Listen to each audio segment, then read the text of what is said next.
Hello, this is Jeffrey Fox again on the second lesson in the unit describing data access patterns and what how they what they imply for the high performance computing enhanced Apache big data stack. In this relatively short lesson, we discuss some scientific data access patterns, and that's documented here. And we just go through a few examples.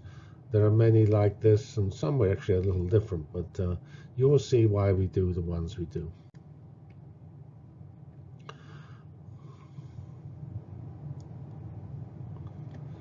So here we come back to actually access pattern 5. We call it 5A because we add observational scientific data as the interactive analytics. And let's just review what we have here and compare it. We have our basic big data stack here, Hadoop, Spark, Giraffe, Pig. Here we add actually grid software because that's often used in science still today. It's still very relevant for many scientific applications. We'll actually see why again when we look at some of the examples.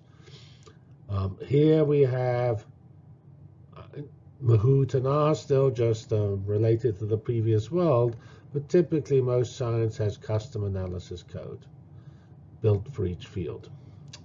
Here we have the data storage. Now, very little science, if any, almost any, is actually analyzed with the Apache stack.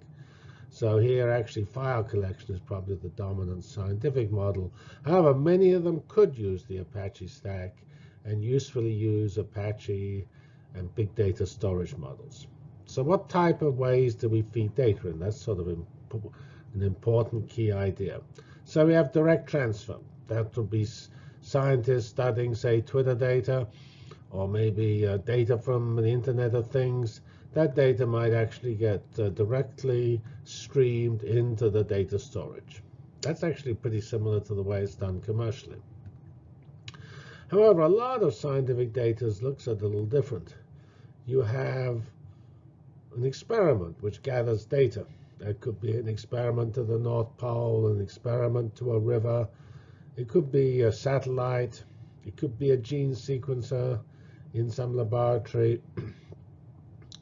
And that data is in the field. That's the observational step. Data is gathered in wherever it's given off. Now, what do you do with that data? Well, you do two things. You actually often, this is also true with commercial data, you do some initial computing. That initial computing is often done to reduce the volume of the data, or possibly just because you have more computers locally than you do centrally. That's true in the particle physics case. So you do some initial computing, transforming the scientific data from taken in the field to a more refined form in the data, information, knowledge, wisdom pipeline. This could be called often the data to information step. That data is accumulated locally. If this was data taken in a expedition to the North Pole, you might accumulate it for a month from your various radar scans and seismic scans and things like that.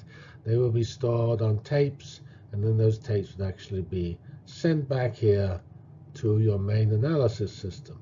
So this is a batched data transfer. This data transfer occurs not in a direct streaming fashion, as we sort of see it sort of over here, but it's done every week, every month, whatever is natural for the problem at hand. And then we look at some examples: the particle physics, Large Hadron Collider, astronomy, bioinformatics, and remote sensing. Which is this North and South Pole example where we're looking at what happens to data taken from radar scans.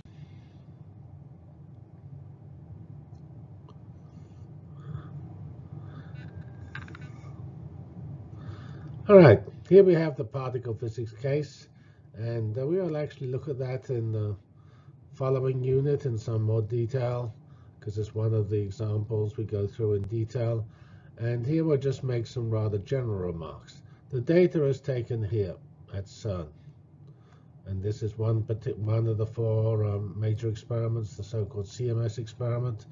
They all actually look relatively similar. The experiments tend to detect everything with a whole set of various detectors. So the particles collide. Then the results of those collisions are gathered. They go through some initial stage very near the experimental apparatus to select the most interesting events, and then they're sent off to first CERN, which is the so-called Tier 0 center, and then they're sent all over the world, and this world is arranged in a hierarchical fashion. There are various big centers. This is the Rutherford Lab in England. Here is Fermilab in the USA. These are national centers. You actually have maybe one or two of these big centers in a given country or continent. Then these national centers get farmed out to different Tier 2 centers, which are typically university-based. And then we go to Tier 3 centers, which are sort of labs of physicists and things like that. Notice the scale of this. There are sort of 2,500 of these things at the Tier 3 level. And there are 40 countries. That's this level here. And we get tens of petabytes per year. Remember, I pointed out that even 100 petabytes is a very small fraction of the 7 zettabytes that we gather this year. Indiana University, where I'm from, it has a role here at the Tier 2 for one of, not the CMS experiment, but for the ATLAS experiment. So here we have these many petabytes per year. These are actually sort of a variant of the batch and local processing. They're just lots of computers around the world which form the so-called grid of distributed systems, and most of the processing is done on those computers, around 300,000 cores in total. Those computers break down the data, and the thing that actually gets sent for the final analysis and examination by the physicist is reduced in size. That actually tends to get replicated so it can be looked at by many different physicists. So this is sort of consistent with that model, but different. And one of the reasons it's different is that this whole computing model was developed before clouds existed, started around probably 2000 in depth. And at that time, the best way to gather computers together appeared to be to take the world's computers and view them as one. That's the grid concept. Whereas the cloud concept is different. It doesn't take the world's computers and view them as one. It puts all the computers in one place or in a few places at the large cloud data centers. So the next example where we have some slides is astronomy. So astronomy, from particle physics, we looked at just one accelerator. There are actually other accelerators which can be viewed similarly. But in astronomy, there are lots of telescopes. Here is a particular telescope, or the new one in Chile for the so-called dark energy survey. Now we have these telescopes gathering data around the world. Here's typical data from the dark energy survey. This little area here is shown in detail here. So what do? We take the data in Chile. We ship that data to a site in the US. In the case here, I think it goes to largely Berkeley or Illinois, NCSA at Illinois, and then it's actually processed there and stuck up on disks, and then it actually ends up as part of the so-called International Virtual Observatory, which is an international collection of data. Now, this is actually an important aspect of science data, which is a little different from sort of the politics or the way that data is gathered commercially. When you're on Facebook, you gather Facebook data. However, when you're an astronomer, or at least an analysis astronomer, you actually don't just look at your own data, you look at everybody's data. And that's the whole idea of the virtual observatory. Data is gathered by many people. That data is then looked at by either the same people or a different group of people who join data together, in the case of either from different telescopes or at different wavelengths, because each telescope or each wavelength looks at the world in a very different fashion.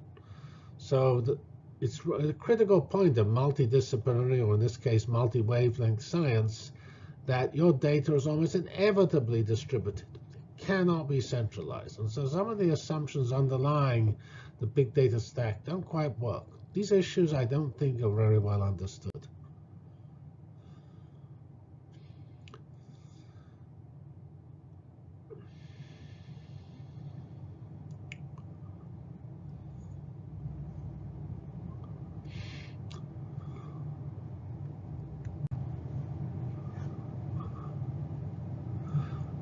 This plot here, or sorry, I should say slide here, shows a wrinkle here of this general idea. This is for the Hubble Space Telescope. Here we have typical results from Hubble, beautiful structure here, and here's an illustration of what it's discovered at various depths into the past, into the early universe. And you can now see what happens. Here we have Hubble. Hubble goes to a satellite, actually goes up to a NASA satellite. That NASA satellite goes down to a ground station in White Sands, New Mexico, and then that goes all over to the Hubble Space Telescope Institute, which is in Baltimore, Maryland. But it's actually a similar idea. Here the data is transported more in a streaming fashion, although it is probably often done in batch mode. So you can see the way the data is staged into the analysis system does depend somewhat on the size of the apparatus and the nature of the events. But in astronomy, it's reasonably similar to that streaming model. Now here's a rather different one, which I'm associated with our so-called remote sensing, where we do radar surveys. This is to study the nature of the ice sheets or glaciers in the North and South Pole, or on mountains like the Himalayas. Here, the brave scientists interested in this area, they go out on an expedition that lasts 1 or 2 months, and it might gather up to 100 terabytes of data. And most of that data, in our case, is stored on removable disks, and it is flown back to the continental US at the end of the experiment. Note that one of the reasons you do this is the bandwidth. Here we show some sort of satellite receiving data, which is coming from the North Pole and going back to a so-called polar grid laboratory. That satellite does not have enough bandwidth to transmit the entire data sample, so you can only get samples this way. If we look at this picture we have here, say here's the processing in the USA, at Indiana and Elizabeth City State. Here we have people at the North and South Pole. Here's a typical aircraft which flies with radar on it, and that takes the data which is actually processed to make images, and those images are used to determine the depth of ice and snow and things like that. But here we do have a clear batching. We do not get the data from the experiment in a streaming fashion as we do with those tweets and the astronomical data. We just get it every now and then at the end of an experiment. Here we have the last science example, which is yet a little different again. Here we don't have one giant apparatus, as we sort of had in some of the previous examples, astronomy, particle physics, and even the remote sensing, where really there was just one large apparatus, the radar recorder for each experiment. We have lots of devices sequencing genes. That comes from the drastic reduction in cost of these devices, and this means that you can put gene sequences all over the place in different people's labs. They sort of cost, I think, around even now as little as $100,000. Um, Now, that means that you're getting this data streaming out in a distributed fashion across the world. Now, you're going to do some initial processing, probably locally, because these machines produce so-called reads. The reads are shown actually here. There's these little small strips, maybe say 250 bases long, sometimes smaller, sometimes bigger. The bigger the better, because that leads to less ambiguity in the assembly. And then there's an important so-called assembly or alignment stage, which takes all these reads and decides how to stitch them together to make a complete genome. And that's the end of, that's how you get your gene sequenced. Illumina is probably the dominant vendor in this field. It just announced actually their largest machine, the HiSeq X10, which is ingeniously designed to get to meet the goal of $1,000 per genome. It produces almost almost 10 to the 12th bases every day. Here's a picture of it from the company website, and so you can produce an awful lot of data with these machines. Now that data is, I say, typically processed locally, but in order to make progress, you typically want to compare it not only with other data taken with the same machine, but also with the rest of the world's data, because you're looking for differences. And comparing your gene with the gene you just sequenced with the rest of the world's genes. That's done with programs which are very famous, like BLAST. That's a typical comparison program, which itself runs in parallel, comparing gene sequences with a distributed database of existing sequences. Then at the end of all that, you'll get something. Here we showed some of our own work, which is these are proteomics, protein sequences, and here's clusters shown here, projected into 3 dimensions so you can view them. Actually, it's only a 2-dimensional slice of a 3-dimensional, 2-dimensional projection of a 3-dimensional representation of the data. So here is a little subtle. We actually again match, because you'll probably run multiple sequences at the same time on every machine. But it's also distributed, namely your genes are being gathered all around the world. Again, it's not likely that possibly all the genes will end up at a big NIH center or a European Bioinformatics Institute center. And so most of the genes might end up in 1 or 2 places, so that you can do a good comparison, although those places typically don't have enough computing to do all the comparisons you need. So here we have a little challenge of deciding where to store the data, taking this distributed data, processed in a rather heterogeneous fashion, and trying to understand what to do. So this is, again, a slightly different variant of the same idea of field data processed locally, done in batches, sent off to some sort of central site. So that's the end of our discussion of science. We will return to the other general access patterns in the next lesson.